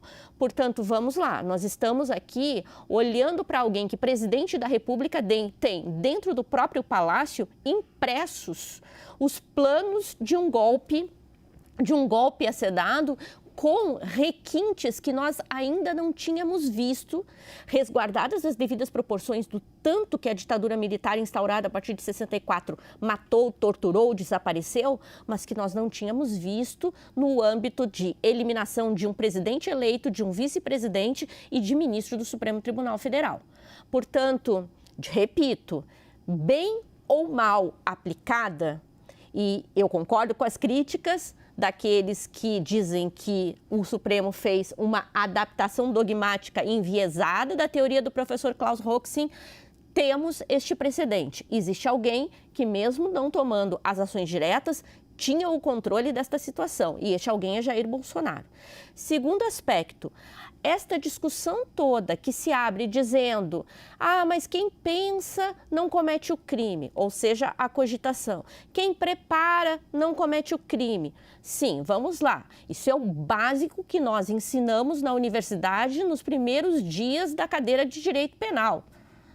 E nesse aspecto, nós precisamos aprofundar muito, porque a teoria responde sim para esta situação agora, que é de execução de crime. Eu não tenho dúvida nenhuma de que o crime começou a ser executado. E aí, em um outro momento, a gente pode conversar um pouco mais sobre isso. Daqui a pouco a gente volta. Obrigado por enquanto. Olha, a Justiça autorizou a Polícia Federal a levar adiante o inquérito sobre a máfia das creches, em que o prefeito de São Paulo, Ricardo Nunes, é investigado por suspeita de receber pagamentos indevidos de uma entidade que mantinha contrato com o município. O caso teria acontecido em 2018. Na decisão, a Justiça também negou o pedido da defesa de Ricardo Nunes para que o inquérito fosse arquivado. Agora, a Polícia Federal vai poder fazer diligências envolvendo a associação investigada e Ricardo Nunes e também apurar um suposto crime de lavagem de dinheiro contra um outro envolvido no caso. Procurada, a defesa de Ricardo Nunes disse que nada se comprovou contra ele em uma investigação de cerca de 5 anos. Ele ainda reiterou que não há nenhuma relação de Nunes ou da empresa dele com a empresa envolvida no suposto crime. A Juliana Lopes conversou com integrantes aliados do Ricardo Nunes, não é isso, Juliana? Conversei ali com integrantes da prefeitura e com o próprio prefeito. O que ele afirma, trazendo primeiro a fala dele, né? De que ele prestou esclarecimentos anos atrás, uma investigação que foi iniciada em 2019, e a gente lembra muito tratada durante debates nessa eleição municipal para a prefeitura aqui de São Paulo. E ele afirma que esses serviços foram prestados em 2018, um ano antes do início dessa investigação, e que já ficou muito claro, de acordo com o prefeito, que ele tratou com empresas investigadas, mas que não sabiam que eram empresas que estavam ali de forma ilegal. E aí ele foi perguntado, inclusive, questionado num depoimento sobre o motivo do recebimento e passou ali os esclarecimentos. Tem um ponto que é colocado pelo entorno do prefeito aqui de São Paulo, que é sobre o andamento dessa investigação. Uma investigação que começou em 2019 e agora está tendo novos desdobramentos, porque pessoas já foram indiciadas. O Ministério Público, inclusive, pediu o indiciamento de mais de 100 pessoas. Não estava inicialmente o nome do prefeito, por isso essa investigação agora, essa abertura agora, sendo vista com estranheza. E o prefeito continua, falou mais cedo, né, no 360 e nos repetiu aqui, que não tem nada contra ele e que essa investigação pode ocorrer, mas que ele não tem nenhuma denúncia que possa ser comprovada, pois já explicou tudo o que deveria. Importante que a gente ressalte aqui os dois lados disso e, claro, vamos observar o andamento dessa investigação. Agora, Vitor, o assunto também foi comentado pelos opositores do prefeito? É isso, né, Leandro? Eu fui consultar aqui as redes sociais para ver quais os candidatos à Prefeitura de São Paulo que correram contra Ricardo Nunes nas eleições desse ano se manifestaram. E o único que se manifestou até o momento foi Guilherme Boulos, deputado federal pelo PSOL. Ele escreveu, abro aspas, onde há fumaça. Além de Nunes, a Polícia Federal vai investigar uma empresa da família do prefeito. São Paulo merece respeito, fecho aspas. Portanto, essa foi a única manifestação de opositores, de candidatos, né, que concorreram com o atual prefeito pela cadeira aqui da Prefeitura de São Paulo. E essa investigação, portanto, que foi muito abordada, inclusive, por Guilherme Boulos durante os debates e os momentos em que Boulos e Ricardo Nunes tiveram confrontos diretos em debates e também em argumentações ali entre os dois, então, candidatos. Esse argumento foi muito utilizado pelo psolista para acusar a gestão de Ricardo Nunes, né, que inclusive culminou naquele episódio em que Guilherme Boulos pedia para que Ricardo Nunes abrisse suas contas, né, tirasse seu sigilo bancário e demonstrasse, portanto, que não haveria ali nenhum ganho. O que diz Ricardo Nunes é que a empresa Nikkei, Nikkei Serviços SS, que está no nome da mulher e de filhas de Ricardo Nunes, apenas prestou serviço para uma dessas empresas investigadas no âmbito dessa operação, né, engendrada, portanto, pela Polícia Federal. Mas houve, portanto, essa tentativa por parte da oposição, por parte de Guilherme Boulos, que era o principal candidato concorrente contra o atual prefeito, de tentar atrelar o nome do prefeito a essas investigações. Ricardo Nunes, à época, rejeitava esse rótulo, disse que durante todos os seus anos de vida pública não havia qualquer indiciamento contra ele, relembrava, inclusive, que essas acusações já tinham algum tempo, né? Desde 2019 existiam essas investigações e nada tinha, portanto, sido encontrado contra ele, Leandro. Ok. O governo dos Estados Unidos aprovou hoje pela primeira vez o envio de minas terrestres antipessoal para a Ucrânia. Esse tipo de armamento é colocado no solo e é programado para explodir com a aproximação de qualquer pessoa. Eles podem permanecer armados por anos, mesmo após o fim do conflito. A nossa repórter Mariana Janjacmo tem os detalhes ao vivo de Nova York. Boa noite, Mariana. Oi, Leandro, boa noite a todos. Pois é, Leandro, o uso dessas minas é muito criticado, por grupos de ativistas pelos direitos humanos e já foi criticado, inclusive, pelo governo Biden, porque as minas podem ficar ativas mesmo anos depois do final das guerras. Agora, o governo Biden disse que essas minas que vão ser usadas agora, elas são programadas para ficarem inativas depois de um determinado período de tempo. Então, se defendeu dessa decisão e disse que defendeu, né, a sua própria decisão e disse que foi uma decisão tomada por causa da mudança de estratégia do exército russo, que agora está investindo mais em soldados que abrem o caminho para a passagem dos tanques, para a passagem, então, dos veículos. Por isso, o governo do Departamento de Defesa aqui dos Estados Unidos resolveu, né, o secretário de Defesa Lloyd Austin resolveu enviar esses armamentos para os ucranianos, mas com a condição de que os ucranianos só podem usar realmente essas minas antipessoal para o território ucraniano, para a defesa do território ucraniano. Então, não podem usar em ataques contra o território russo, como é o caso dos mísseis de longo alcance, né? Ontem mesmo, o governo Biden também autorizou o uso de mísseis de longo alcance contra ataques, em ataques contra a Rússia. Então, nesses ataques contra o território russo, não é o que deve acontecer com as minas. As minas só podem ser usadas na linha de defesa da Ucrânia, de fato, mas é claro, né, que isso marca uma mudança de postura no governo Biden, que já criticou essas minas logo lá atrás, no começo da guerra da Ucrânia, lá ainda nos primeiros meses de guerra em 2022, e agora permitiu o envio desse tipo de armamento. Então, isso mostra como realmente Biden está tentando usar os últimos meses na Casa Branca para reforçar essa ajuda à Ucrânia, já que isso foi colocado em xeque, né, agora com o governo de Donald Trump, a questão de como fica a ajuda para os ucranianos. Leandro. Mariana, as embaixadas de vários países foram fechadas na Ucrânia, é isso?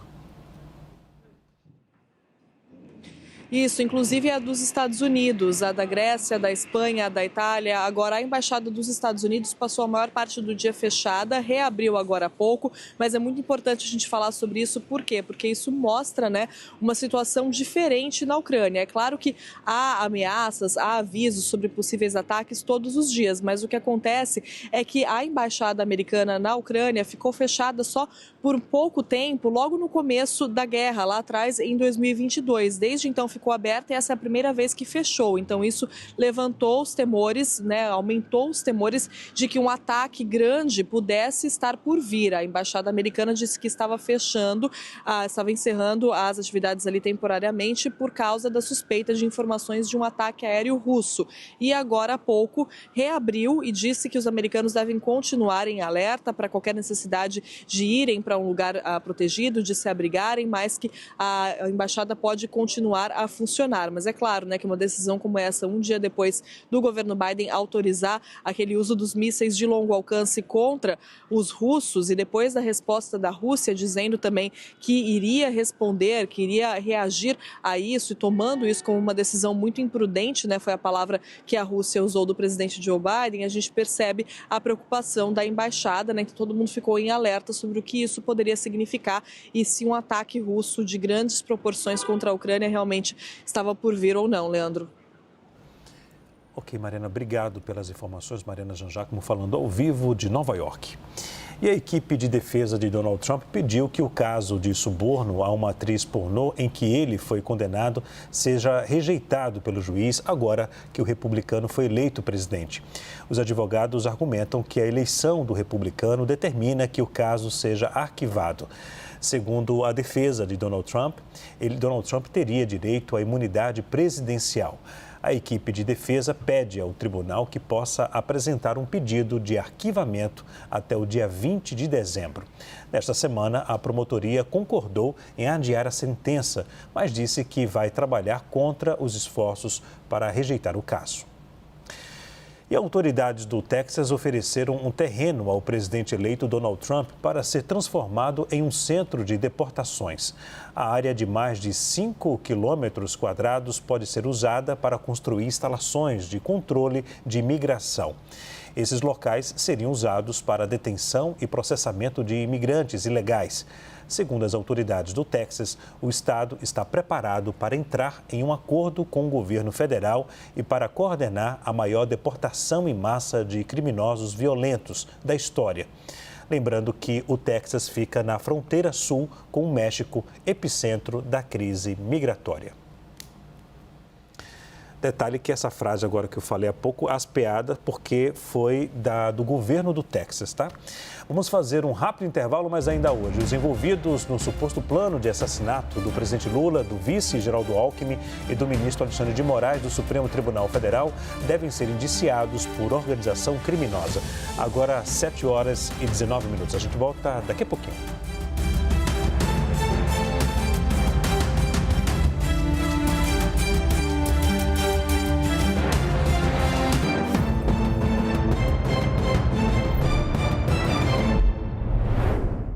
Sete horas e 22 minutos. Estamos de volta com o CNN Arena. E os envolvidos no suposto plano de assassinato do presidente Lula, do vice Geraldo Alckmin e do ministro Alexandre de Moraes do Supremo Tribunal Federal devem ser indiciados por organização criminosa. A apuração é da nossa analista Larissa Rodrigues e está no site da CNN Brasil. Fontes ouvidas pela CNN apontam que esse tipo de indiciamento permite uma pena maior em caso de condenação. A tipificação por organização criminosa contraria o argumento de aliados do ex-presidente Jair Bolsonaro, que dizem que nenhum crime foi cometido, já que a trama não saiu do papel e não houve assassinato de autoridades. Dentro da Polícia Federal, o que se fala é que, para além da delação do ex-ajudante de ordens, Mauro Cid, as mensagens recuperadas pela corporação de conversas entre os investigados podem contribuir para a tipificação do caso. Pela legislação brasileira, organização criminosa é quando 4 ou mais pessoas com divisão de tarefas, ainda que de maneira informal, buscam obter direta ou indiretamente vantagem de qualquer natureza, mediante a prática de infrações penais com penas máximas superiores a 4 anos. Interlocutores da Procuradoria-Geral da República afirmam que das investigações que tramitam contra o ex-presidente Jair Bolsonaro no Supremo Tribunal Federal, a mais forte é a que apura a suposta tentativa de golpe de Estado. A informação é da nossa analista Luísa Martins. A denúncia contra o ex-presidente é considerada certa nos bastidores do Ministério Público. Essa avaliação não é tão categórica em outros processos, como o da venda de joias sauditas no exterior e o da suposta falsificação do cartão de vacina contra a Covid-19. Fontes do Supremo Tribunal Federal avaliam que a operação contra militares que planejavam assassinar autoridades agrava a situação de Jair Bolsonaro, elevando a expectativa de que ele seja denunciado pela PGR. Antes da decisão, o Procurador-Geral da República, Paulo Gonet, aguarda o relatório final da Polícia Federal, o que deve ser concluído nos próximos dias, segundo a apuração da CNN Brasil. Vamos à opinião agora. Senhores, os envolvidos no suposto plano de assassinato de autoridades, como o presidente Lula, Geraldo Alckmin e o ministro Alexandre de Moraes, devem ser indiciados por organização criminosa ou, como defendem parlamentares da direita, não, já que o suposto plano de golpe não foi concretizado. Professora. Leandro, então, dando continuidade ainda a um comentário anterior, esse iter criminis, que começa com a cogitação, os atos preparatórios, depois os atos executórios. Esse é o básico que qualquer estudante de direito do primeiro semestre da cadeira de direito penal sabe. Na verdade, existe uma discussão muito mais aprofundada em doutrina que faz com que nós tenhamos muita sutileza entre essa passagem dos atos que são meramente preparatórios para os atos executórios. E há, inclusive, um debate a respeito justamente da consideração do início do crime diferenciado do que é o início daquilo que se chamaria ação típica, ou seja, daquilo que está escrito na lei. Nós temos possibilidades dogmáticas, ou seja, possibilidades já debatidas em doutrina, para considerar como atos executórios aqueles que iniciam o crime e que estão dentro de um plano concreto do autor. De maneira que esta narrativa que se tenta construir dizendo, mas pensar não é o crime. Verdade. Mas só preparar não é o crime. Verdade. Mas nesse meio existe uma discussão que demanda muita sutileza entre o que é um ato que já iniciou o ataque àquele bem jurídico, o ataque àquela figura protegida pela lei. Portanto, não só me parece que estes indivíduos todos que estão já apontados como participantes desta preparação toda e destes atos todos devem responder por organização criminosa, porque se organizaram para cometer crimes dentro desta perspectiva prevista na legislação, como também tem de responder pelo crime de tentativa de golpe de Estado, porque os atos ali já identificados são atos que demonstram um plano concreto do autor ou dos autores, e eu falava anteriormente ainda do domínio do fato, dos autores de derrubar o Estado democrático de direito brasileiro. Então, me parece que esse julgamento, e aqui, de novo, aqui vamos lá, não faço apostas, mas apostaria que nós tenhamos aqui mais um divisor de águas na discussão da própria doutrina penal. Porque, assim como lá na ação penal 470 se discutiu a respeito da autoria e do domínio do fato, aqui há se discutir esta linha tênue entre o início dos atos executórios e o final do que é ato preparatório. Para mim, estes atos todos que foram praticados, eles não são meramente preparatórios, eles já são executórios de um crime que é um crime de atentado. Vinícius Poit, sua opinião? Leandro, escutando a professora e analisando as novas notícias que vêm surgindo, eu tenho que concordar que, se for averiguado, né, e por tudo que a gente está vendo, pelo que a professora acabou de dar uma baita explicação, não só agora como na fala anterior, que não foi só um pensamento, não foi só uma cogitação, mas eles se reuniram para isso, começaram o planejamento, fizeram os atos preparatórios. Portanto, eles deram o primeiro passo, eles se colocaram em movimento. E aí podem ser enquadrados em alguns crimes, né? A professora cita não só a organização criminosa, como um atentado aí à democracia, um golpe de Estado. Portanto, Leandro, a gente usou, quando a gente falava sobre o presidente Bolsonaro em arenas passadas, né? A gente falou muito com o Bruno Salles, com a turma, sobre o Rubicão, que é aquele rio que tinha na antiguidade, que cruzou o Rubicão, não tem volta, né? Então, provavelmente, esses militares e esse agente da Polícia Federal que estava envolvido cruzaram o Rubicão e deixaram de somente pensar e tomaram ações em direção ao crime. Portanto, devem ser punidos. Ok. Obrigado, Vinícius Poit, também a professora Soraya Mendes. Daqui a pouco a gente volta. Olha, os ministérios da Fazenda e da Defesa chegaram a um acordo para incluir as Forças Armadas no corte de gastos do governo. A apuração é da nossa analista Jussara Soares. Segundo fontes envolvidas nas negociações, as áreas técnicas das duas pastas têm uma nova reunião amanhã para alinhar detalhes e discutir as regras de transição. O texto prevê o fim do benefício pago a familiares de militares expulsos das Forças Armadas e a elevação da idade mínima a 55 anos para a passagem à reserva remunerada. Outra alteração em estudo é o fim do pagamento de pensão para parentes como pais e irmãs, depois de já concedido benefício para cônjuge e filhos. O presidente ainda pretende fazer uma nova rodada de conversas antes de um anúncio. E o ministro da Fazenda, Fernando Haddad, deve apresentar na próxima terça-feira o pacote de gastos ao presidente da Câmara dos Deputados, Arthur Lira, e também do Senado, Rodrigo Pacheco.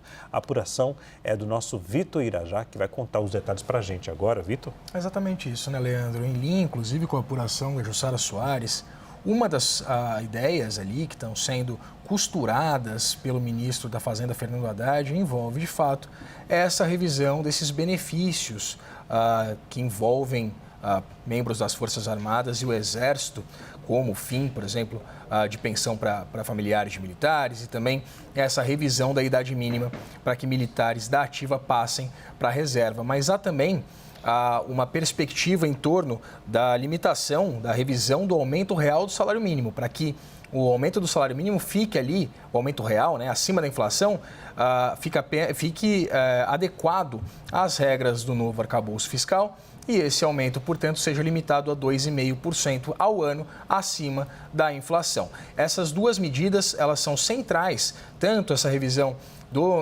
de benefícios ali para militares e membros das Forças Armadas, quanto a revisão de benefícios trabalhistas também. Essa expectativa, portanto, da apresentação desse pacote de corte de gastos foi repassada pelo ministro Fernando Haddad aos presidentes da Câmara, Arthur Lira, e do Senado, Rodrigo Pacheco, e a expectativa, portanto, de que Fernando Haddad torne públicos os detalhes desse pacote na próxima terça-feira. Essa, portanto, é a expectativa.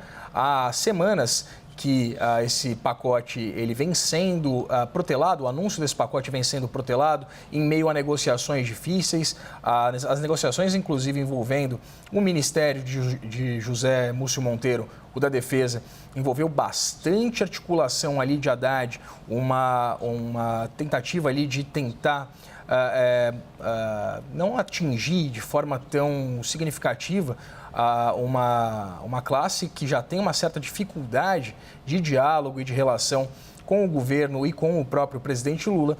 Porém, depois dessa série de reuniões, essa série de articulações, a expectativa, portanto, é que finalmente, depois de muitas semanas, depois de uma frustração do mercado financeiro que foi, inclusive, traduzida na taxa de câmbio, por exemplo, na perspectiva também envolvendo juros futuro, o ministro Fernando Haddad apresente, portanto, os detalhes desse plano que envolve uma perspectiva de que o governo Lula consiga apresentar ao mercado e também ao setor privado uma ideia de que está preocupado com as contas públicas e com exatamente esse ambiente fiscal que, de fato, vem preocupando bastante, dado o cenário de uma restrição orçamentária muito significativa e também essa pressão, enfim, envolvendo as contas públicas, Leandro.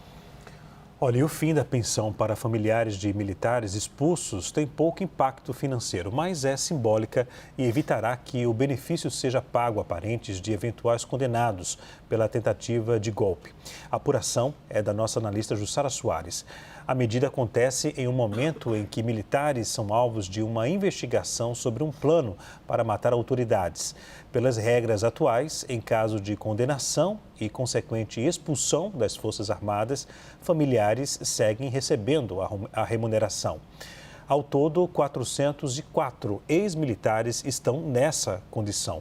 Por ano, as Forças Armadas gastam cerca de 25 milhões de reais com o pagamento de pensões aos parentes dos chamados mortos-ficto, como são chamados os militares que estão vivos, mas foram expulsos da corporação. Vamos à opinião. Agora, Vinícius Poit concorda com a medida? Cadê o Vinícius Poit? Estou aqui, diretamente dos estúdios da CNN na Paulista. Concordo, Leandro. Essa questão da pensão, né, para filhas de militares, né, que não é exatamente o caso ali, mas benefícios e privilégios a mais para algumas classes no Brasil não faz sentido nenhum mais no mundo que a gente vive. A gente não está no mundo do império, da realeza mais, né? Os próprios militares, né, já mostraram até nas últimas notícias disposição para entrar no pacote fiscal aí que se torna cada vez mais urgente no governo que está em questão aqui no país. E, Leandro, não só tem que tirar, mas demorou para tirar, principalmente agora, de militares corruptos, militares que cometeram crimes, militares que estão na cadeia, né? Eu lembro aqui que, se eu sou a favor aí, eu sou a favor, né, e aí a gente está falando, né, de militares tidos, né, como próximos do presidente Bolsonaro e à direita, né, eu lembrando exatamente há pouco tempo atrás, ou essas semanas, o Milei tirando também a pensão da Cristina Kirchner na Argentina, depois condenada em segunda instância, não vai ter pensão nenhuma. Portanto, não era uma questão militar, mas é uma questão de uma entidade pública, de uma pessoa que representa o Estado, seja na política, seja no ambiente militar, na cadeia recebendo pensão.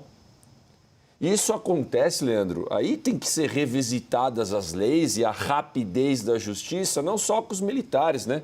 A gente tinha o deputado federal lá, agora me fugiu o seu Domingos Brazão, o Chiquinho Brazão, porque é um estadual, outro federal, né? Envolvidos no crime da Marielle, o cara preso, né? E recebia lá da Câmara dos Deputados ainda e pagando os assessores e pagando a estrutura do gabinete. É o fim da picada.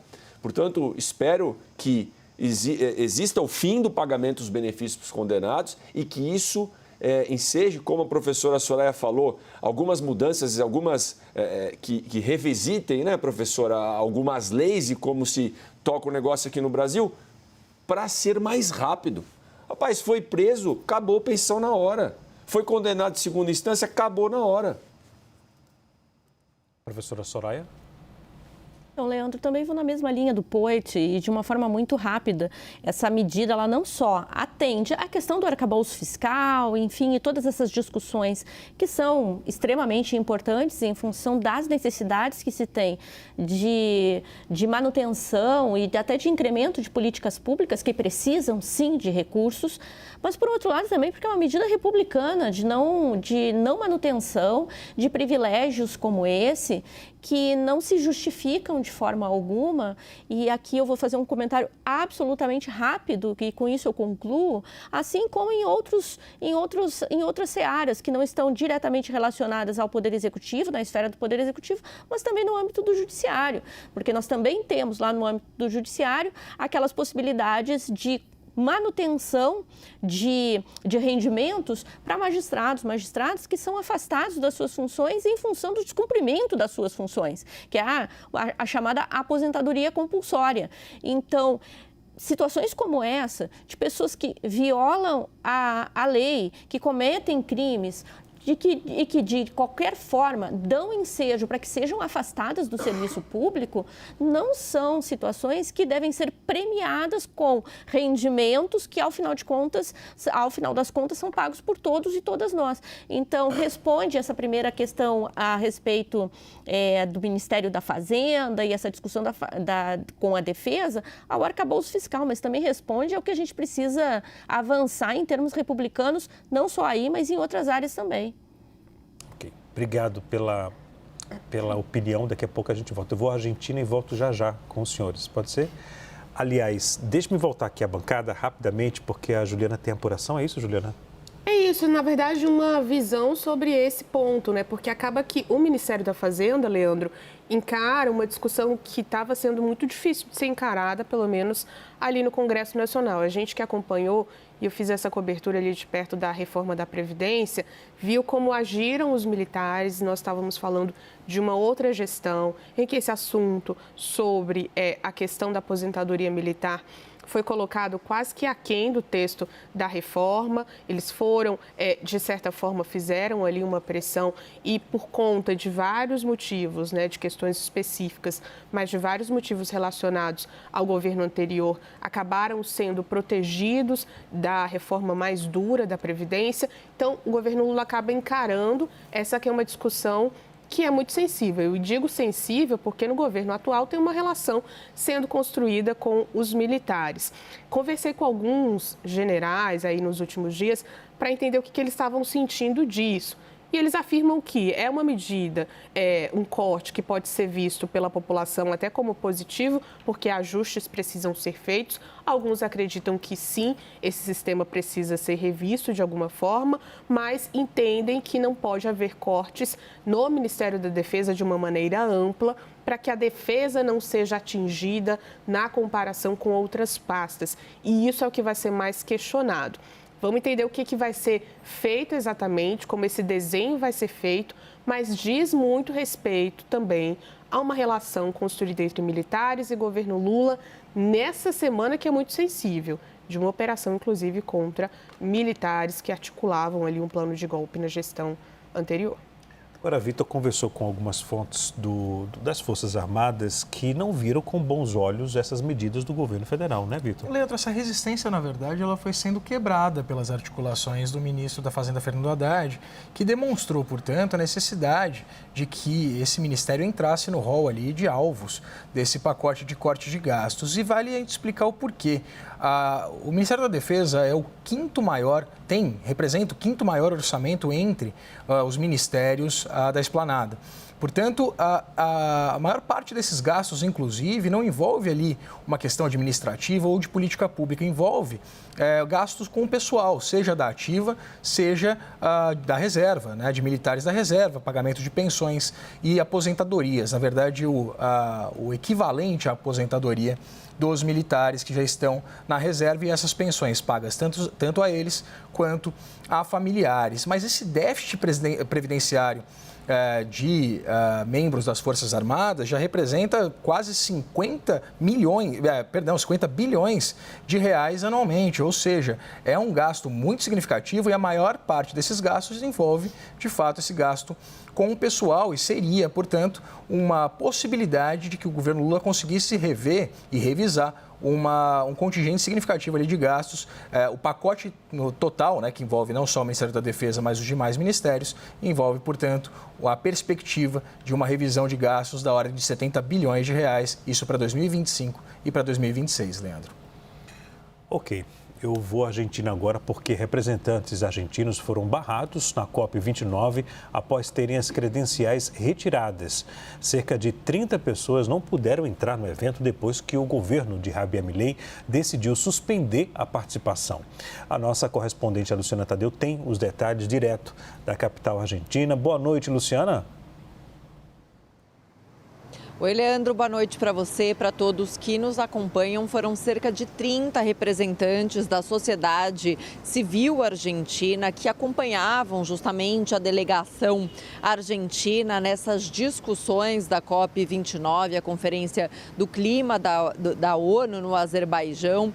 E esses representantes da sociedade civil, de organizações não governamentais, sindicalistas, empresários, tinham se inscrito nesse evento por meio da chancelaria argentina. Ontem eles tentaram entrar nessas discussões, porém um deles me relatou que, como a credencial tinha sido suspensa, que tocou um alarme e que eles foram escoltados para fora do evento, não puderam entrar. A gente entrou em contato com a chancelaria argentina para comentar esse episódio, ainda não obtivemos retorno. A Secretaria do Ambiente da Argentina nos diz que essa não foi uma decisão do governo argentino, porém hoje esses representantes da sociedade civil, Leandro, receberam um e-mail da COP29, da sessão de inscrições da COP29, dizendo, por favor, estejam cientes de que sua inscrição foi suspensa em resposta à comunicação da Embaixada da Argentina no Azerbaijão, notificando a retirada da delegação da COP29. Então, fica aí o registro, pelo menos por parte da organização da Conferência do Clima, de que isso foi uma resposta a uma notificação do governo argentino, Leandro. E conversei com desses representantes da sociedade civil, que diz que foi uma experiência ruim, esse episódio de terem sido escoltados para fora do evento, diz que estavam ali para contribuir com as discussões, que inclusive tinha empresários que estavam lá para defender o modelo produtivo argentino, buscar possibilidades de negócios e que todos acabaram impedidos de entrar e que agora estão conseguindo entrar no evento com credenciais emprestadas de governos de outros países e também de organizações ambientais de outros países que manifestaram solidariedade, acabaram emprestando umas credenciais para que os argentinos da sociedade civil pudessem continuar participando desse evento que ainda vai até o final dessa semana, Leandro. Obrigado, Luciana, pelas suas apurações. Luciana Tadeu falando ao vivo de Buenos Aires. Olha, no Uruguai, o Uruguai vai às urnas no domingo para escolher o próximo presidente. E uma nova pesquisa eleitoral aponta o candidato da centro-esquerda com uma leve vantagem dentro da margem de erro. O professor de História Yamandu Ossi, que é aliado do ex-presidente Pepe Mujica, tem 51,8% das intenções de voto. Ele está à frente dos 48,2% obtidos pelo veterinário Álvaro Delgado, candidato da centro-direita, e apoiado pelo presidente Luiz Lacalle Pou. Os dois estão empatados tecnicamente dentro da margem de erro, que é de 3,1 pontos percentuais, para mais ou para menos. Com pouco menos de 3,5 milhões de habitantes, o Uruguai se destaca na região por ter uma política mais moderada, sem uma polarização radical entre a direita e a esquerda. Vamos fazer um breve intervalo, mas ainda hoje. A COP29 está chegando ao fim, mas uma questão ainda não é consenso. Quanto dinheiro as grandes potências vão destinar para os países em desenvolvimento financiarem o combate às mudanças climáticas? Daqui a pouco a gente volta com a resposta a essa pergunta. Agora, quem vai dar a resposta é o Vitor. Não, nada a ver com isso. Agora, 7 horas e 47 minutos. A gente volta já já.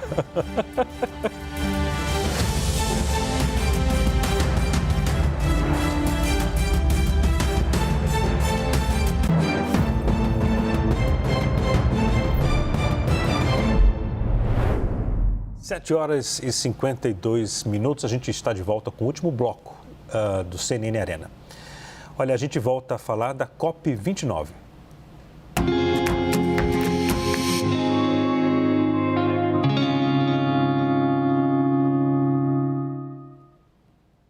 A COP29 está quase chegando ao fim e a expectativa é que o rascunho do texto final seja divulgado durante a madrugada.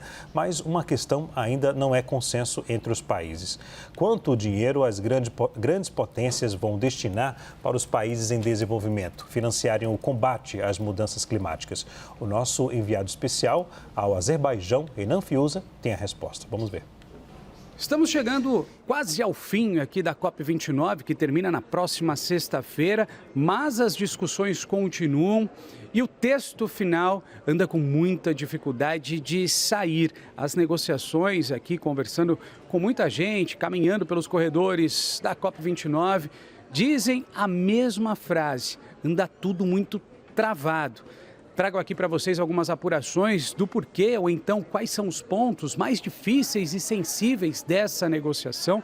Principalmente os países ricos não querem falar a respeito de cifras, de valores, não querem abrir mão de muito dinheiro para investir em países em desenvolvimento e investir dessa forma na transição energética, ajudar essas nações a passarem por toda essa situação. O outro ponto, os países ricos não querem investir também no termo chamado perdas e danos, que é quando uma nação, por exemplo, já não consegue retroceder, que o impacto climático foi tão grande que não há como voltar atrás e tentar recuperar.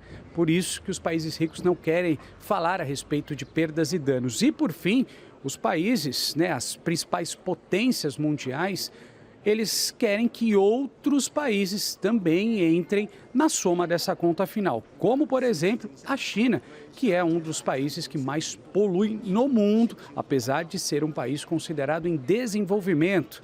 Portanto, eles querem que essa conta seja ainda maior e que outras nações também façam parte desse investimento. Trago para vocês também algumas informações com relação a quais países estão dificultando mais. A gente pode falar da França, a gente pode falar da Alemanha, que é uma superpotência europeia que tem dificultado também bastante essas tratativas aqui na COP29 em Baku. E, por fim, também os países da Arábia, do Oriente Médio, que são aqueles países produtores de petróleo que têm dificultado bastante essa negociação. O fato é que a gente está correndo contra o tempo. A COP, como eu disse, termina na próxima sexta-feira. Esse texto, ele precisa ser divulgado. E, acima de tudo, um pacote, como eu vi muitos dizerem aqui, tem de ser um pacote bastante equilibrado.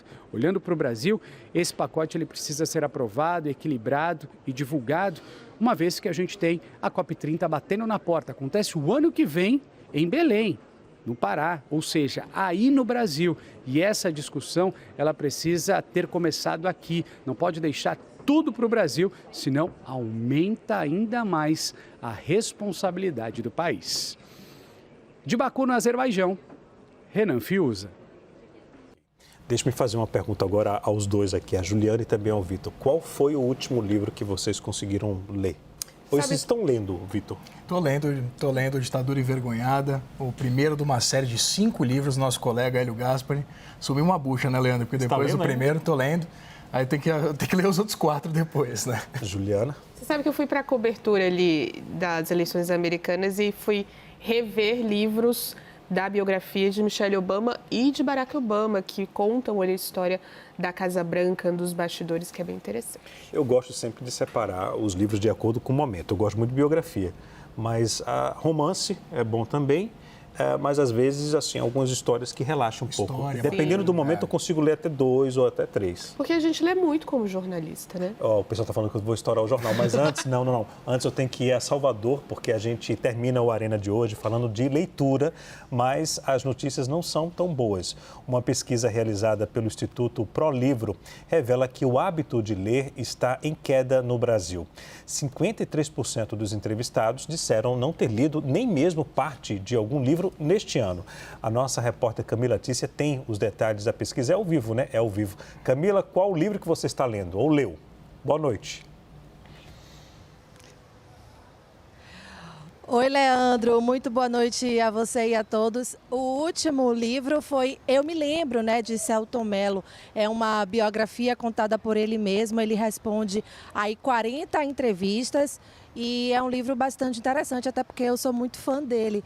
Mas, como você disse, é um assunto tão prazeroso, né? A gente que gosta de leitura, mas infelizmente a gente não traz boas notícias porque o número de leitores está menor no país e inclusive nós perdemos cerca de 7 milhões de leitores nos últimos 4 anos. Essa pesquisa ela foi divulgada ontem e esse foi o pior índice registrado por ela, inclusive que avalia aí o comportamento do leitor brasileiro. O estudo foi feito com mais de 5 mil pessoas em 208 municípios entre abril e julho deste ano e foi divulgada ontem. O estudo define como um leitor uma pessoa que leu pelo menos parte de um livro, ou seja, ele não precisa nem ter lido o livro todo, mas se ele lê um pedaço, ele já é considerado um leitor. E por isso a gente caiu nesse índice aí, porque como você disse, a proporção de não leitores ela é maior do que de leitores. 53% desses entrevistados não leram nem parte de um livro nos 3 primeiros meses deste ano. Inclusive, a coordenação aí dessa pesquisa se questionou, né? O que é que os intelectuais têm feito aí para incentivar a leitura de livros em nosso país. Eu volto com vocês aí no estúdio. Obrigado, Camila, pelas informações. Camila Tícia falando ao vivo de Salvador, na Bahia. Bem, o nosso tempo acabou. Quero agradecer aqui a presença da professora Soraya Mendes. Obrigado, viu, professora? E ao Vinícius Poit.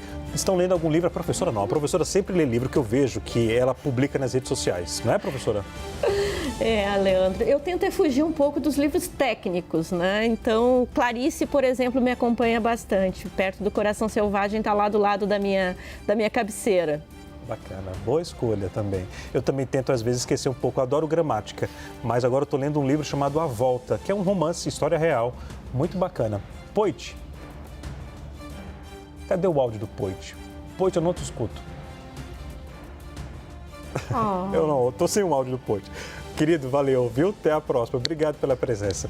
Você fica agora com a nossa querida Thaís Herédia no CNN Prime Time. A gente se vê hoje às 11 horas da noite, meu tempo já acabou, no Grande Debate. Até lá!